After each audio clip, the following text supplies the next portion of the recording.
Now, today's topic is how to see the Bible.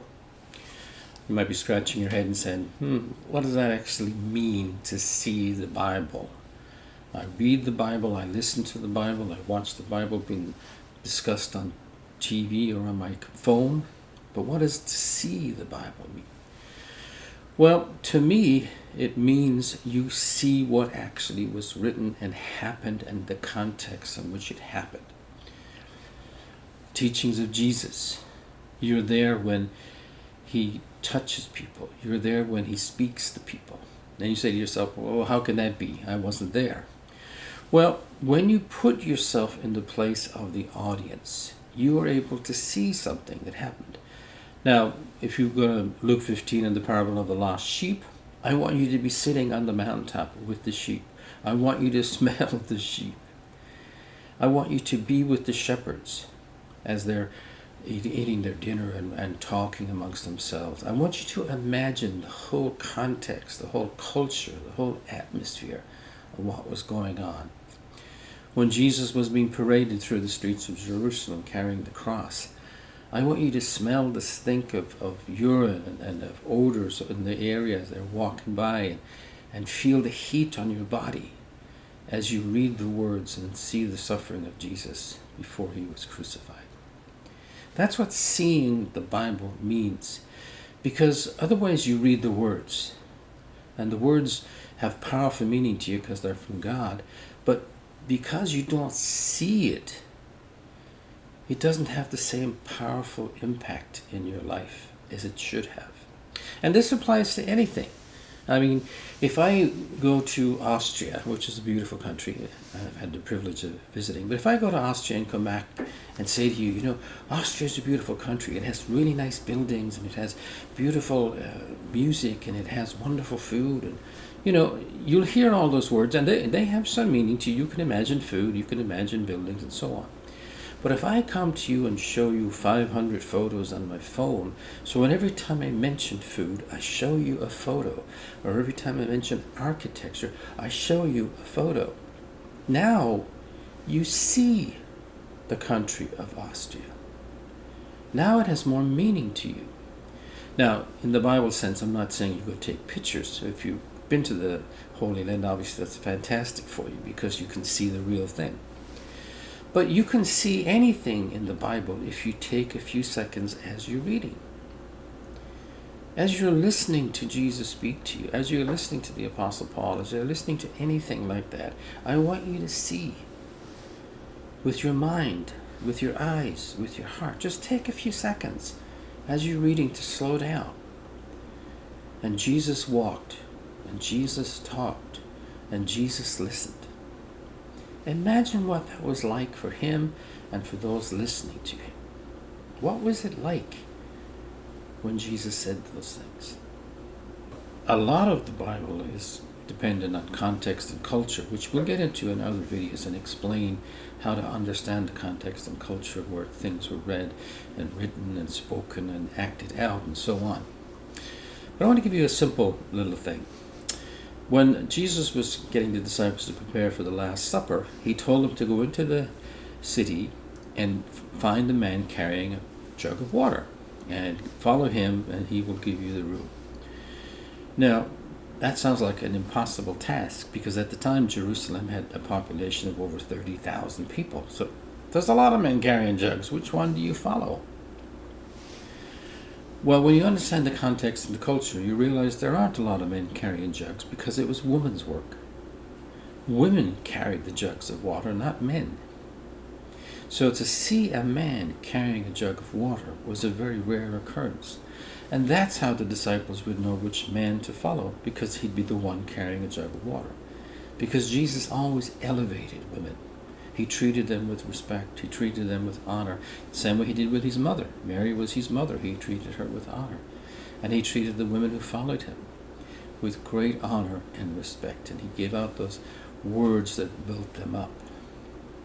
So the idea that a man would carry a jug of water was very rare in those times. But if you didn't know that, a lot of the meaning of that goes out. You just see in your mind a man carrying water and you can't figure out what the big deal is. How would you know which one to follow?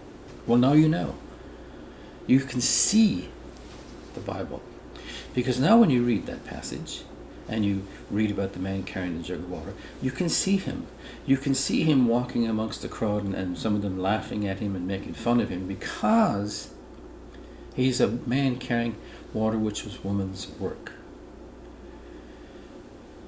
And if you apply that to anything in your life, if you apply that to anything in the Bible, if you apply that to anything that you read and see and understand when it comes to Scripture, and you learn to always see what you're reading, all of a sudden it has a more powerful role in your life. Now, you have no problem doing this with a book of fiction. Like I use the example of Harry Potter because it's almost as long as the Bible. But we have no problem seeing fiction, because that's the role of fiction, is to create images in your mind for you to understand the story. Because the book will say, on a cold winter's day, as the wind blew and the trees shook. If you don't imagine that, you're not going to read the book. You have to see that in your mind to take it in. And then as the book gets into drama and suspense and tension, you see the doors opening slowly and you hear the creaking noises. You see that, you feel that as you read the book of fiction, because your mind tells you to. Now, when you're reading a book of nonfiction, it's not the same. You still see things, but it's nowhere near as dramatic as a book of fiction. Because you are ready with a book of fiction to imagine things and see things that you're reading, because that's what makes it powerful. And a lot of people forget that when it comes to reading the Bible. They forget that you have to see it to create more power in your life. That's why people can read the Bible and get nothing out of it, because all they get is words. They get all these words put together, and they don't take the time to let the meaning sink in. Now, they're still powerful, and God still used them to speak to their heart, but because of their hesitance and resistance to taking the time to listen properly and read properly and see, they don't get the full power of the Word of God. They don't get the full power of the meaning of the Word of God, because they rush. Now, some of you out there, maybe not very many, but some of you out there read your Bible as quick as you can. In the morning, afternoon, evening, whenever you have a daily devotional time, you read it very quickly, because you want to get it over with and get on to other things. You know you're supposed to do it, but it's not your favorite thing to do. Now, I'm being honest here. I'm not saying what you tell other people. I'm saying what you feel. It's just a few of you out there. Most of you this doesn't relate to. Of course, it's just a few of you. Because we treat it like an obligation instead of an opportunity. When you treat it as an opportunity and you go into reading the Bible knowing you're going to see things you have never seen before, knowing you're going to see power you've never seen before, it's exciting for you, and the Bible reading becomes more and more and more of a goal, because you're going to get more and more and more revelation, more and more understanding, more and more depth of knowledge, more and more spiritual awakening, and closer relationship between you and God. That's what Bible reading is supposed to be. That's the whole point of reading the Bible, is getting to know God in a more deeper way, in a more loving and powerful way. And seeing the Bible every time you open it is going to enhance that in your life. I want you to believe that. I want you really to believe that if you open even the book of Leviticus and the book of Numbers, which traditionally are very boring books to read, if you have an open mind to see what you're reading and try and take it in, the context of the Levites and the context of the children of Israel and the context of the Greeks and the Hebrews and so on, and imagine and see what is going on around you, then your depth of knowledge will increase. The powerful truths of the Bible will become more and more real to you every single day. Every single time you read them, they will become more revealing about the character of God. Because you take the time, because you take the effort to see what you are reading and to see the truths of what you are reading. If you read the Ten Commandments, imagine what it was like. See in your mind what the children of Israel heard when Moses read the Ten Commandments. How did they feel? What did they think? What was going on? Remember where they were on the desert. Remember their surroundings. Remember the gods they came out of from Egypt. And you hear these 10 commandments that God gave them to live by. How would you have felt? What would you have thought? So see that scene and every other scene of the Bible. See it for what it was.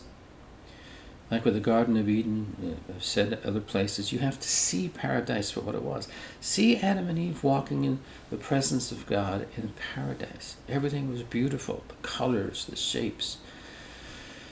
And, of course, they lost all that because of sin. But before the sin happens, I want you to see paradise. What is paradise to you? What does it look like? Is it green? Is it multicolored? Is it water flowing through? Is it beautiful flowers and scents and odors? Whatever it is for you that makes it paradise, see that when you read the account of Adam and Eve in the Garden of Eden. See it in your mind. So when you read it, you experience it. And when you see it, you take it into your soul and heart in a more deeper way. Let me give you a simple example. You're in love with somebody and you're apart, so you send each other a long email. It used to be a letter in my days, but nowadays it's an email. Or a text if you have the patience to send a long text by using your fingers. But anyway, let's say an email. So your beloved sends you a long email. And you know where your beloved is. He or she is in Africa doing missionary work. And he or she sends a long text about how much they miss you and love you and care for you. And then they describe what they do every day, the people they're with, the circumstances. And you see the people by reading it because you know where she is or he is. You know the circumstances that they're in. You can look on a map and see the village or the town, hopefully, what country they're in, if you have a map of that country, where they are. But you can taste it, you can feel it, you can hear it, you can see it. And it has far more meaning to you when your beloved sends you an email because you already create in your mind the atmosphere and the location for what you're going to read because you know where they are. And when you know where people were at the time of the Bible, when they were reading it or speaking it or writing it, you too will take in a lot more. So in the future videos about context and culture, we'll go into that in greater depth. But for now, I want you to read your Bible today or tonight, whenever you're watching this video. Whenever you finish this video, pick up your Bible and test it. Pick a passage, any passage in the Bible. Maybe one you love, maybe not. But pick a passage and begin to read it as if you're seeing it, as opposed to hearing it. And see if it makes a difference in your life. Because trust me, if you do this every day, it'll become natural for you. It will become natural for you. And you will understand so much more. If you lead a Bible study, you'll have so much more wisdom, knowledge to share with people. If you're a pastor, you'll get thousands more sermons, outlines from just doing that, from seeing what you're reading in your heart and soul and mind. I hope this has been a blessing to you, and I look forward to seeing you in the next video. Blessings.